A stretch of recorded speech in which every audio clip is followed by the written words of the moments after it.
subiendo los sermones, por eso grabamos con esta cámara, para poder subir los sermones a la página web de la iglesia y desde ahí pueden escucharlos si quieren escucharlo de nuevo. 34 al 39 dice la palabra del Señor: no penséis que he venido para traer paz a la tierra.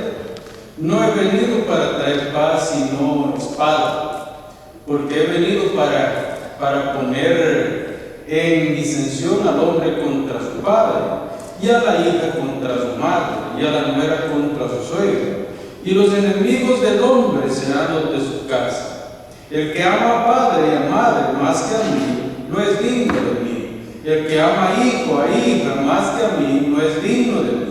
Y el que no toma su cruz y sigue en pos de mí, no es digno de mí. El que haya su vida la perderá, y el que pierde su vida por causa de mí, la hallará. Hasta ahí la palabra del Señor. Hermanos, estos versículos son muy interesantes, ¿verdad? Y miren, estaba meditando hoy antes de salir de casa, que cuando uno predica la palabra del Señor, se hace de enemigos, se hace de personas que no están de acuerdo con lo que uno enseña y buscan la destrucción de la obra de Dios. No buscan la destrucción de uno, buscan la destrucción de la obra de Dios. Entonces, pensaban en estos versículos que el Señor no le está dando a la gente, no le está dando a sus discípulos esperanza de que todo va a estar bien. Pero ¿qué entonces con aquellos que enseñan que cuando venimos al Señor las cosas se solucionan, los problemas se solucionan y que por ser hijos de Dios no nos va a pasar nada? ¿Será verdad ese evangelio?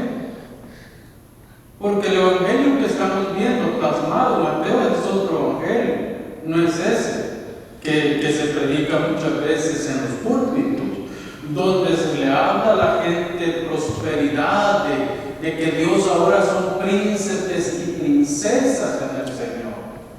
Bueno, de alguna manera sí, porque somos hijos de un rey, ¿verdad? Pero eso no significa que nosotros todavía en esta tierra podemos ejercer esa clase de títulos, hermanos. Nosotros ni somos príncipes ni somos princesas. Nosotros somos hijos de Dios.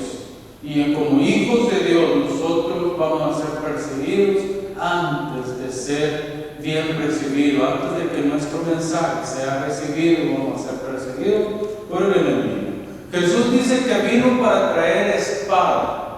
La espada, ¿qué es lo que hace? La espada trae guerra, trae muerte, trae destrucción, no trae cosas buenas. Todo lo contrario, la espada va a traer destrucción. Entonces yo quiero que nos enfoquemos en algo.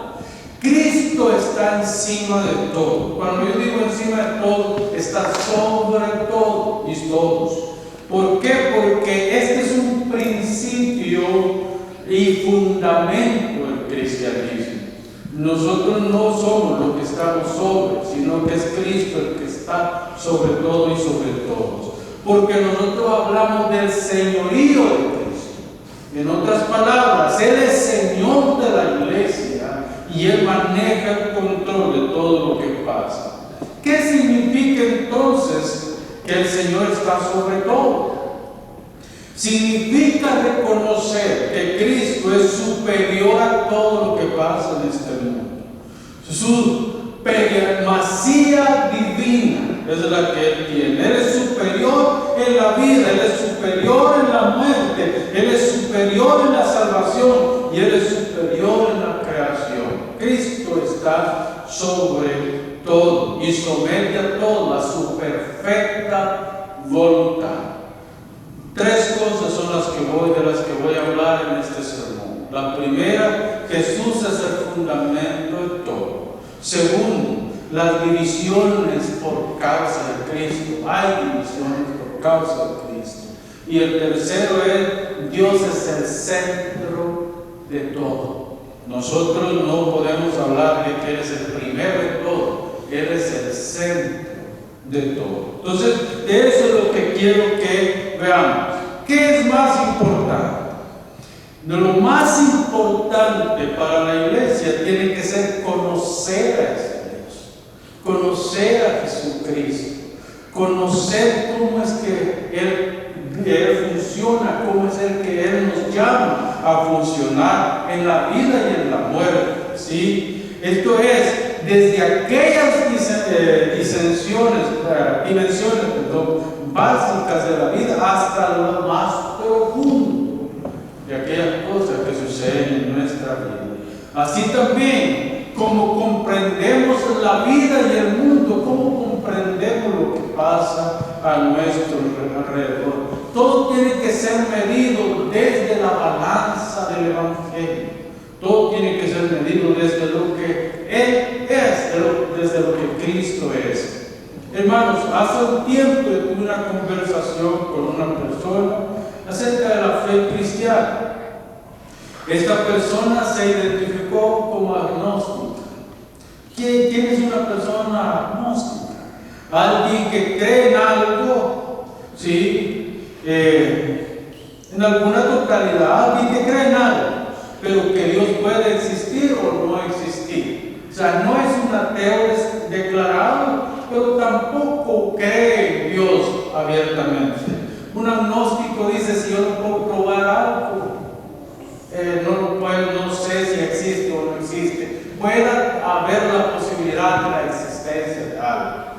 Es complicado hablar con ellos porque tienen argumentos filosóficos con los que hay que bregar. El agnóstico no es ni ateo ni converso, como les decía, aunque de alguna forma practica un ateísmo.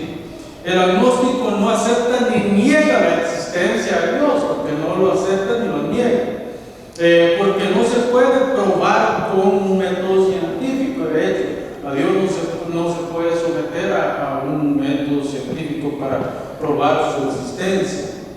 Mi argumento con este agnóstico fue que no podemos someter a Dios a un objeto de prueba, porque Él está sobre todo, está fuera de todo estudio que se puede hacer. La única manera que nosotros podemos conocer a Dios es por su revelación.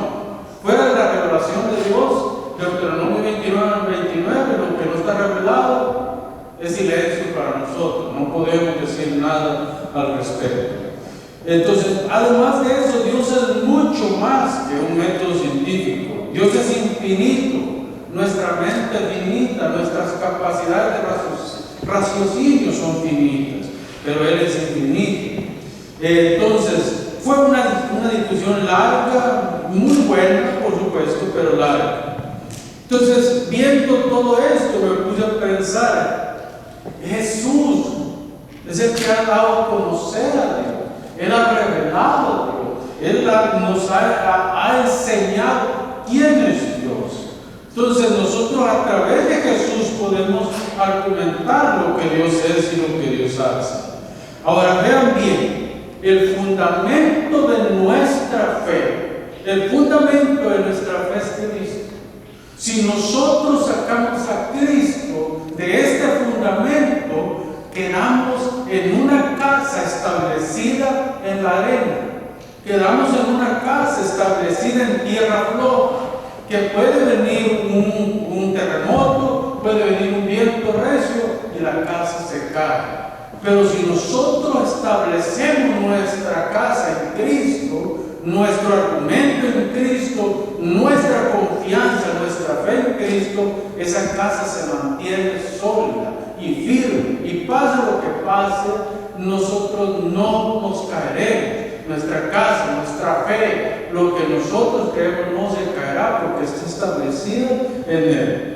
Eso es lo que Jesús está queriendo dejar en el corazón de los discípulos al ver estos versículos. Que ellos entiendan que al partir Él, que está pronto ya va a partir Él a esta fecha, que ellos no teman lo que viene sobre ellos, porque aunque Él se vaya, Él sigue presente con ellos a través de su Espíritu, para fortalecerles y para animarles y para darles confianza en el momento de tribulación. El apóstol Pablo fue un hombre que persiguió a la iglesia antes de ser cristiano. la persiguió por amor a su religión. Pero cuando él vino al cristianismo, su fe fue tan sólida que él soportó palizas, él soportó de todo, soportó el apóstol, pero ahí había algo que lo sostenía. Y él dice en el capítulo 2, verso 20 de Gálatas: con Cristo estoy juntamente crucificado, y ya no vivo yo, mas Cristo vive en mí, y lo que vivía antes en la carne, ahora lo vivo en la gloria del Hijo de Dios. Entonces hay una convicción, su fe se ha fortalecido a tal grado que él está dispuesto incluso a entregar su vida por la causa del resucitado, por la causa de Jesucristo. Entonces, hermanos, venga lo que venga sobre nuestra vida está sentada, fundada, establecida en Cristo nuestro Señor y Salvador. No tenemos otro fundamento. Vean bien, el cristiano ya no vive para sí, él vive para Cristo. Su enseñanza, es decir, la enseñanza de Jesús, fue una enseñanza de ejemplo, desde el nacimiento hasta todo lo que tuvo que pasar. Se recuerdan en Nazaret, el Señor está en la sinagoga en Nazaret en sus últimos días y se para después de haber leído una fracción de Isaías 61. Él se para y les dice: este día se ha cumplido esta escritura. Y dice que la multitud, juntamente con los rabinos de esa ciudad, tomaron a Jesús y lo llevaron al barranco y lo iban a desbarrancar en ese lugar. Y Jesús dice que pasó en medio de ellos porque su hora todavía no había llegado. Además, Jesús no iba a morir de muerte desbarrancada. Él iba a morir, estaba estipulado que tenía que morir en la cruz del Calvario.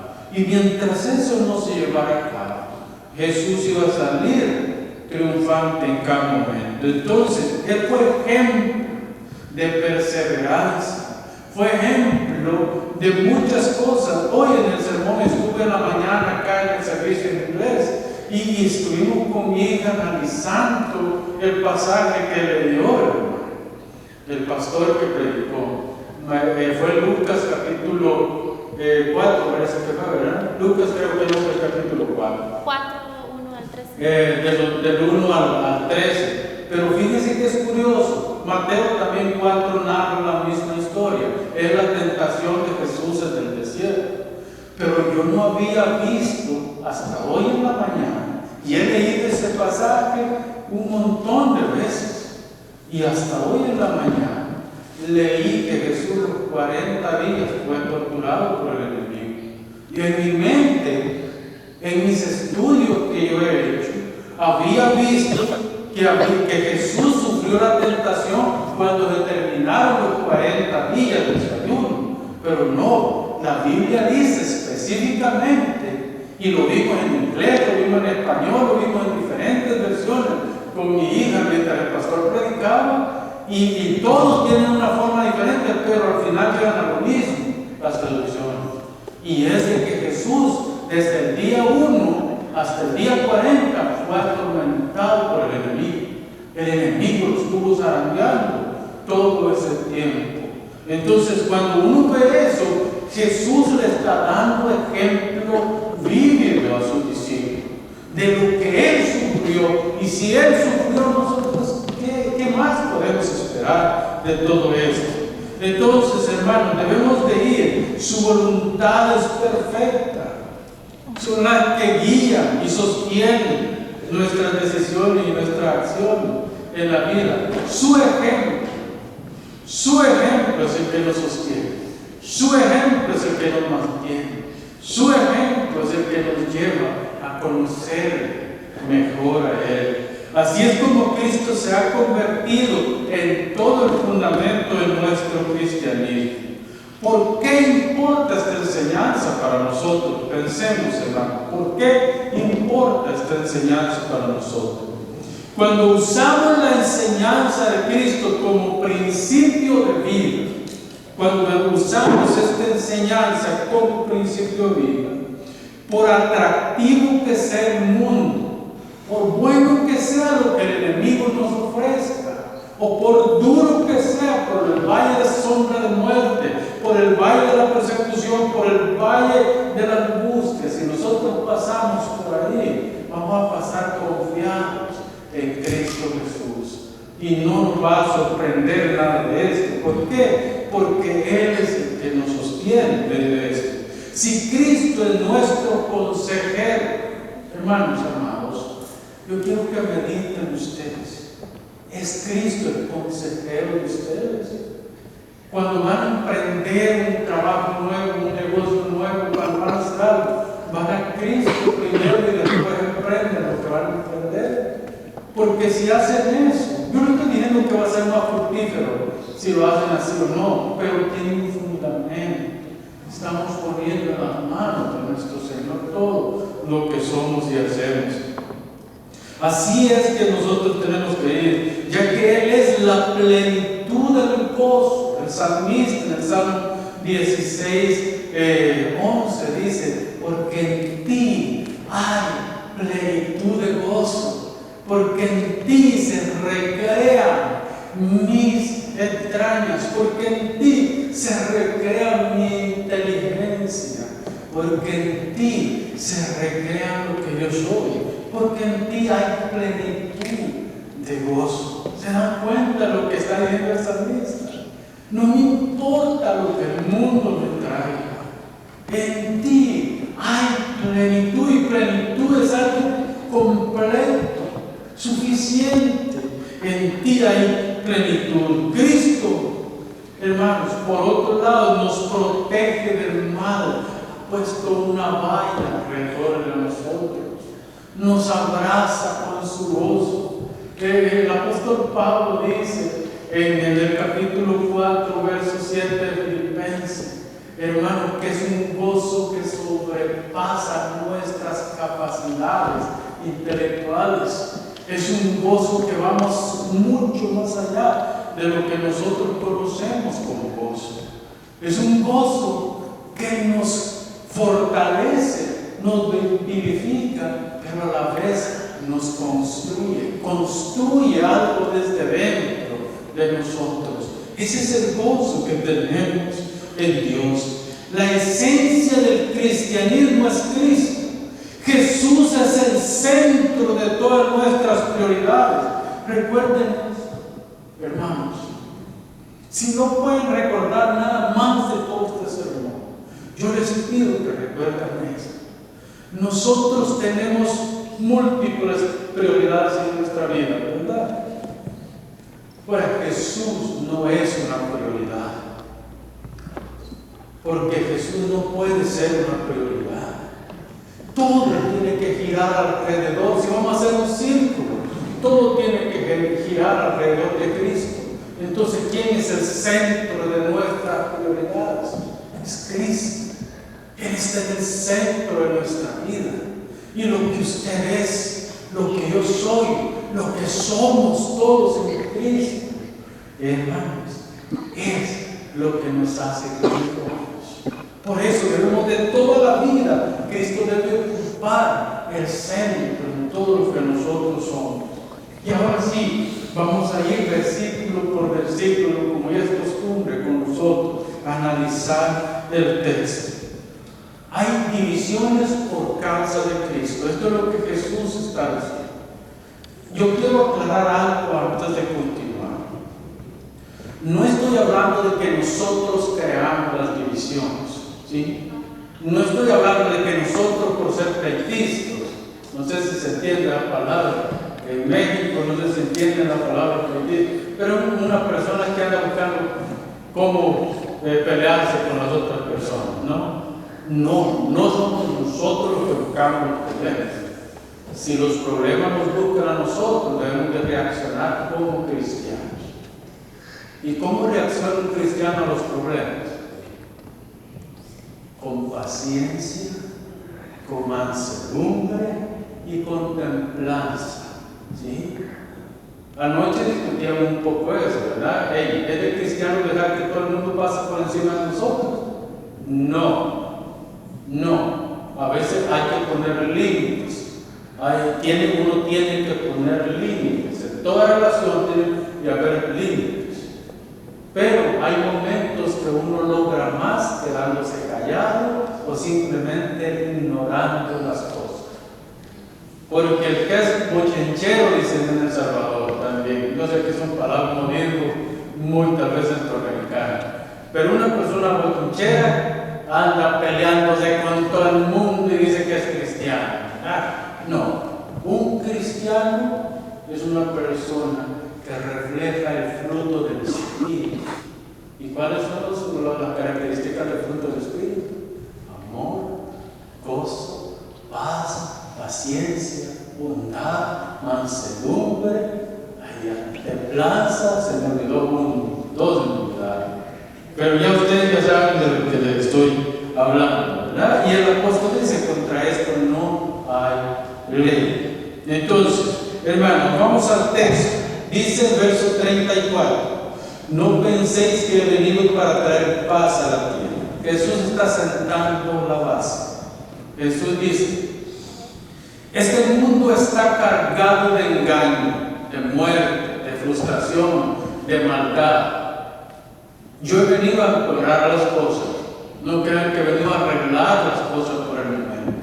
He venido a empeorarlas. Porque ahora, el que se convierta a mí va a tener enemigos en su propia casa. Por causa de Cristo, ¿verdad? No es por otra cosa, es por causa de Cristo.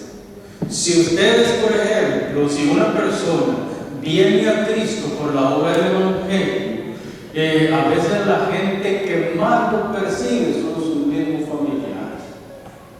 ¿Sí? Hasta que se acostumbra al que se volvió cristiano. Dice: Jesús promete paz para su pueblo.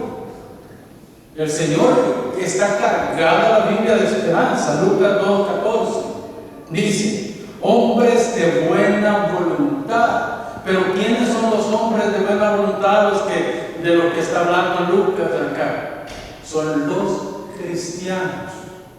Una persona que no es cristiana ni tiene buena voluntad, ni tampoco es un pacificador. Una persona que no es cristiana es una persona que está llena de amargura en su corazón, y esa persona va a destilar odio hacia los demás. Entonces el Señor no está hablando de hombres de buena voluntad, de todo el mundo, está hablando de los cristianos. A estos hombres son a los que el Evangelio de gracia los ha llamado y se les ha revelado este Evangelio. Dios llama a todos los hombres a la paz. Son todos, grandes, chicos, ricos, pobres, a todas las personas. El Señor los llama a la paz. Pero solo aquellos a los que el Evangelio se les revela vivirán en esta paz. El Señor dijo estas palabras también en Juan: mi paz os dejo, mi paz os doy. Yo no la doy como el mundo la da. No se turbe, dice en otro pasaje, vuestro corazón. Creéis en Dios, creed también en mí. En la casa de mi Padre muchas moradas. ¿Qué es lo que Jesús está diciendo? Mi paz se las dejo para que ustedes crezcan en esta paz. Otra vez, Él está hablando de los hijos de Dios. Hermanos, Dios llama a todos los hombres a esta paz por medio del Evangelio, pero la iglesia es la que recibe esta paz, nadie más. Por esta paz es que podemos tener comunión con Cristo y comunión los unos con los otros. Yo les voy a decir algo, hermano. Aquí vemos por lo menos 4 diferentes nacionalidades, ¿verdad? Yo no los conocí hasta hace un poco tiempo acá, pero les tengo mucho cariño ya. ¿Por qué creen que sucede eso?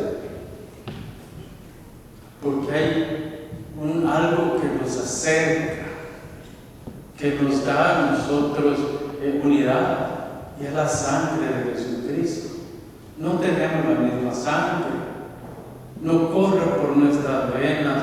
Ustedes no tienen la sangre mía, ni yo tengo la de ustedes, pero tenemos la sangre de Cristo, que es la que nos une como un solo pueblo. Y eso nos da afinidad los unos con los otros. Esa es la paz de que está hablando el Señor. Ahora, esto no significa que en esta paz que tenemos en Jesús nos exime de las guerras, de la muerte, de todo lo que vemos en este día. No, hermanos, hay muchas cosas en este mundo. Jesús trae guerra, pero no una guerra espiritual, no es una guerra física, es una guerra espiritual entre los creyentes, entre la simiente de Cristo y la simiente de Satanás. Todo aquel que no es de Cristo es del diablo, y todo aquel que es del diablo no es de Cristo. Entonces, que hay dos reinos enfrentados a muerte y están representados por personas que tal vez comen a la misma mesa, pero que cuando se habla de religión se enfrentan a muerte. Eso es lo que Jesús está diciendo. Ahora pensemos en esto: el Evangelio es un reino de paz y seguridad. ¿Cómo se tornaría la guerra y la muerte que Jesús está diciendo? Para entender la afirmación de Jesús debemos saber que la persecución es por lo que Cristo representa. La persecución no va a venir porque nosotros nos portemos mal, sino por lo que nosotros representamos. Ustedes y yo representamos el reino de Dios. Y por eso es que el enemigo está buscando destruirnos y atacarnos todo el tiempo. Hermanos, tenemos dos cosas importantes que ver aquí. Los ángeles, por ejemplo, ellos proclamaban un reino de paz. Gloria a Dios en las alturas y paz en la tierra a los hombres de buena voluntad. Los pastores llegaron también proclamando estas buenas noticias a donde estaba el niño. En fin, había toda una atmósfera en este momento. Ahora vemos nosotros que Jesús está diciendo: ustedes van a ser perseguidos y van a sufrir hostilidad todos los días de su vida.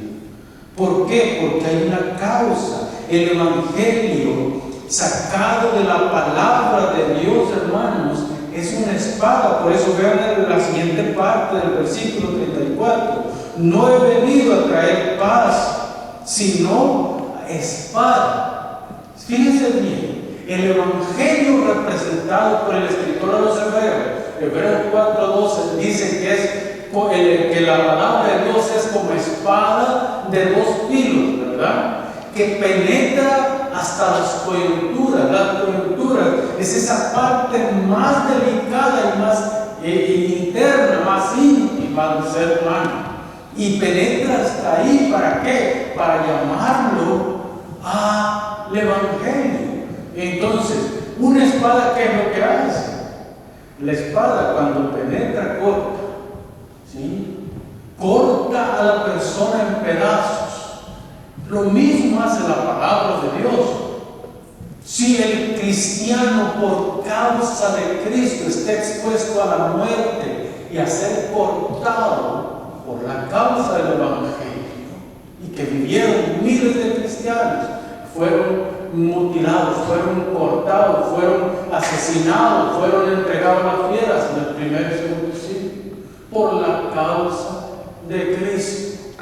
Pero hermanos, hoy son miles de cristianos que ofrendan su vida por la causa del Evangelio todavía. Hace un par de meses me llegó una noticia que en Sri Lanka un cristiano había sido un pastor cristiano evangélico de una aldea, había sido asesinado por los extremistas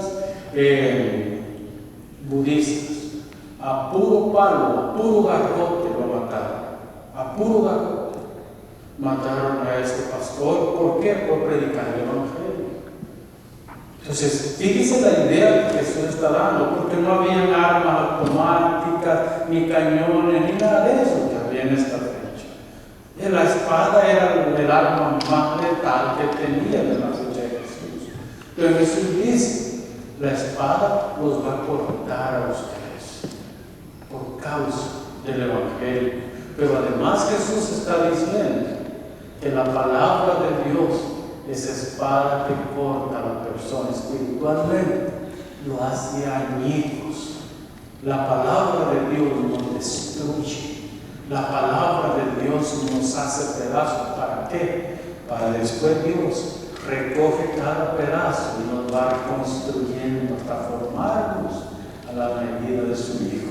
Y eso es lo que Dios quiere hacer con nosotros. El asunto es, ¿estamos dispuestos a pasar esta? Porque ese es un valle de sombra y de muerte que tenemos que pasar, ¿verdad? Entonces sabemos nosotros que tenemos que pasar todo esto. Pensemos un momento en Caín y Abel. Anoche yo les preguntaba por qué Caín y Abel se enfrentaron tanto. Mire, hay una sola razón por la que Caín y Abel se enfrentaban. Y la Biblia lo dice, capítulo 4, verso 4. Abel era justo y Caín era injusto. Entonces, Caín le tenía envidia a Abel. ¿Por qué le tenía envidia? Porque sus obras eran perversas. Mientras que las obras de Abel eran obras santas. Eran obras que estaban basadas en el Evangelio. Eran obras que estaban basadas en la palabra de Dios. Abel no pudo tener hijos. Hasta la cuarta generación los hombres empezaron a invocar a Dios de nuevo en Set. Y desde entonces las dos simientes enfrentadas. La simiente de Set, que está representada por los hijos de Dios en la Biblia, y la simiente de Caín, que está representada por los hijos de las tinieblas. Eso va a ser hasta el día de Jesucristo. Hay un enfrentamiento. Cuando alguien lo señale y lo ataque y diga cosas de usted, procure que no sea verdad lo que diga. Eso es lo primero que hay que hacer. Y después de eso, recuérdese bien, que si usted está llevando fruto, lo van a paliar y lo van a apedrear para bajar el fruto que lleva. ¿Verdad que no? Si el que no lleva fruto, nadie le tira piedras y nadie le tira palos. Solamente el árbol que da buen fruto es el que es apaleado y el que es apedreado. Entonces, recuerde esto. Si usted está llevando frutos, va a sobrar quien le va a tirar palo. Entonces, no se preocupe, porque galardón tenemos en el reino de los cielos. El Señor nos da de nuestro, y el Señor va a ir recogiendo cada uno de los frutos para que en aquel día nosotros podamos ser testimonio fiel de nuestro Señor. Y avanzando, hermano, veamos el verso 35 y 36. Porque he venido para poner en disensión. Fíjense, la palabra disensión significa poner en contra, llevar la contraria, en pleito, ¿verdad? Entonces, para poner en disensión al hombre contra su padre. Aquí el hombre es el hijo varón contra el padre. Pero sigue diciendo, a la hija contra su madre, ¿sí? A la nuera contra su suegra. Y dice, si cierran como con broche de oro lo que está argumentando aquí Mateo. Y dice, mire, porque los enemigos son los de su casa. Hermanos, ¿a cuántos de nosotros no nos han agarrado de mesa de ping-pong nuestros mismos familiares? ¿Sí? ¿Saben qué es la bolita de ping-pong, verdad? ¿Saben cuál es? Se le da por un lado, se le da por el otro, en fin. Es muy bonito el deporte ese, pero si usted ve, la pobre bolita sufre palos por todos lados. Pero así nos agarran a nuestros propios familiares. Aquellos que están en nuestra propia casa se tornan enemigos de nosotros. Pero en realidad no es de nosotros que se han tornado, es de lo que nosotros representamos. Y no estoy diciendo yo, leyeron conmigo, ¿verdad? lo que dice la Escritura. ¿Sí? Y los enemigos del hombre serán los de su casa. El Señor está sentando las bases para lo que viene después, porque lo que viene después ya no le corresponde a los de fuera. Lo que viene después nos corresponde a nosotros. Vea lo que dice el verso 37. El que ama a padre o a madre más que a mí, y ojo, que 7 veces usan este pronombre personal singular del Señor. El que es un pronombre singular personal tónico. Si lleva tilde, tónico, y dice: el que ama a padre y a madre sobre mí, este no es digno del reino de los cielos. O sea, todo lo que el Señor ha dicho antes, quiere sentar, que está poniendo las bases para luego decir lo que tiene que decir en los versos 37, 38, 39. El que ama a padre, a madre, más que a mí, no es digno de mí. El que ama a hijo o hija más que a mí, dice cómo va. Y el pronombre personal singular tónico se está dejando ver. No es digno de mí. Hasta ahí ha tenido prácticamente cuatro mil. Hasta ahí. Luego dice el verso 38. Y el que no toma su cruz. Y el que no toma su cruz y me sigue en pos de mí, no es digno de mí. 7 veces el pronombre mí. Él está diciendo, es que yo, dice Jesús, yo valgo más que tu hijo, yo valgo más que tu hija, yo valgo más que tu iglesia, yo valgo más que tu vida, yo valgo más que tu ministerio, yo valgo más que tu plata, yo valgo más que tú.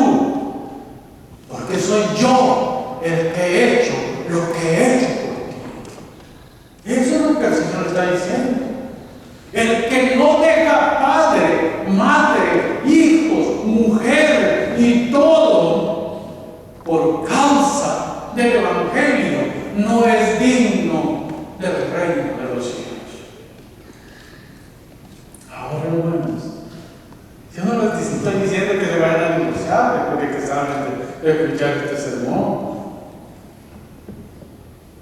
El asunto es que Jesús no comparte su gloria con nadie. Y si en su corazón usted ama más a su mujer que a Cristo, es su idólatra, usted se vuelve un idólatra y su idolatría está puesta en su mujer. Y si usted ama más a sus hijos que a Jesús, entonces Jesús no es digno de usted, ni usted es digno de Jesús. Y eso es lo que el Señor está diciendo. Y nosotros tenemos que ser buenos proveedores para nuestros hijos y para nuestras mujeres, porque eso es lo que la Biblia dice.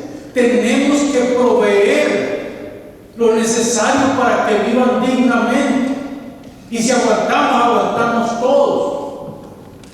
Pero en el Evangelio la prioridad la tiene Jesús. En el Evangelio no tiene la prioridad nadie, ni el ministerio ni nadie. Es Jesús el que tiene la prioridad. Hermanos amados, por eso es que termino con el último punto. Dios es el centro de todos. Todo está centrado en Dios. Vivir para Jesús implica dejarlo todo. Todo. Si mi mujer me dice, bueno, yo pongo aquí, pues Cristo o soy yo, ¿por quién se decide usted? ¿Si decide por Jesús o se decide por la esposa? O si los hijos le dicen, bueno, papá, ¿sabe qué? Yo ya no quiero vivir con ustedes porque usted es cristiano. Le dicen, bien ido, y yo sigo con Jesús.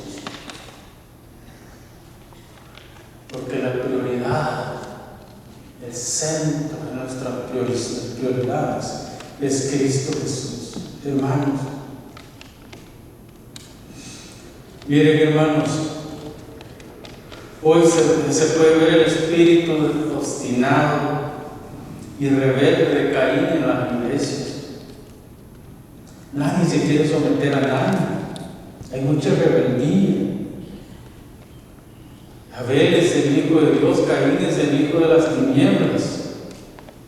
Un hombre arrogante, maldito, rebelde, malicioso.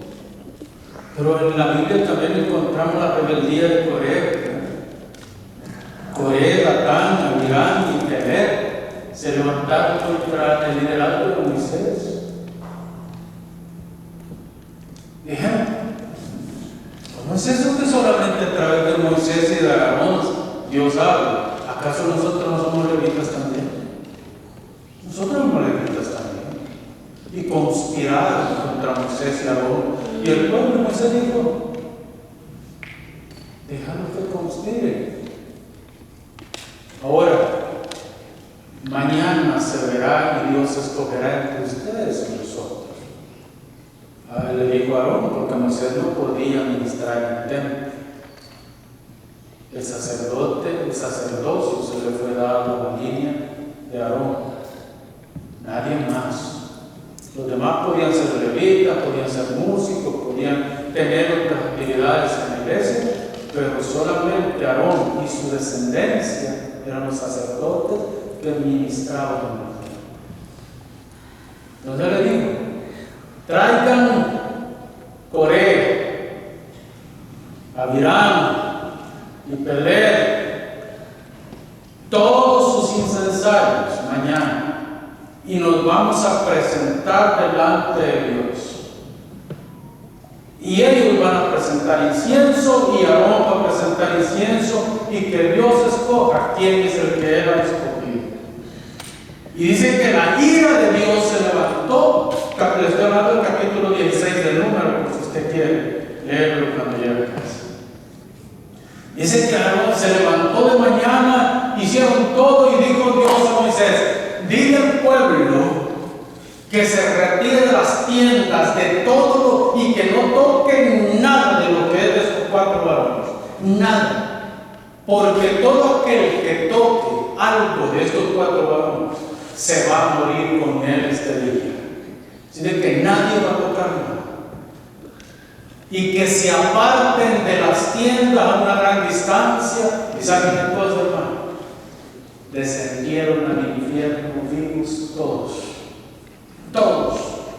Los que estaban con ellos y los 4 varones estos descendieron al infierno vivos. Porque dice que la tierra se abrió y se los tragó a los 4 con sus hijos, sus mujeres, sus casas, hasta el perro que fue con ellos al infierno ese día.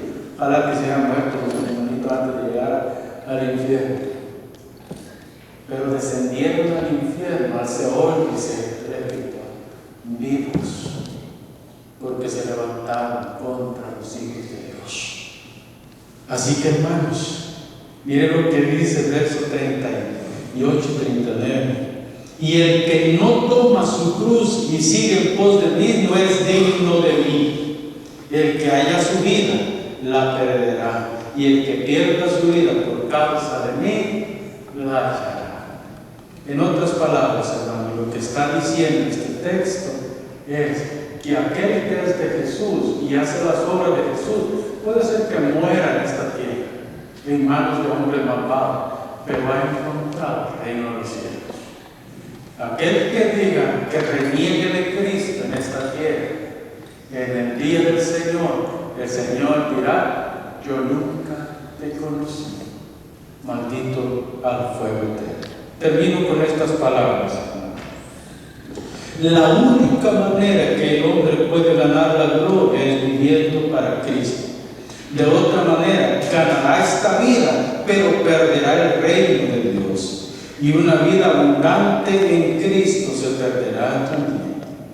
Una vida abundante ya, y una vida abundante en el reino futuro. De esta manera podemos entender que cuando perdemos la vida, ganamos la cruz. Oiga bien, cuando perdemos la vida, ganamos la cruz. Y cuando tiramos la cruz, perdemos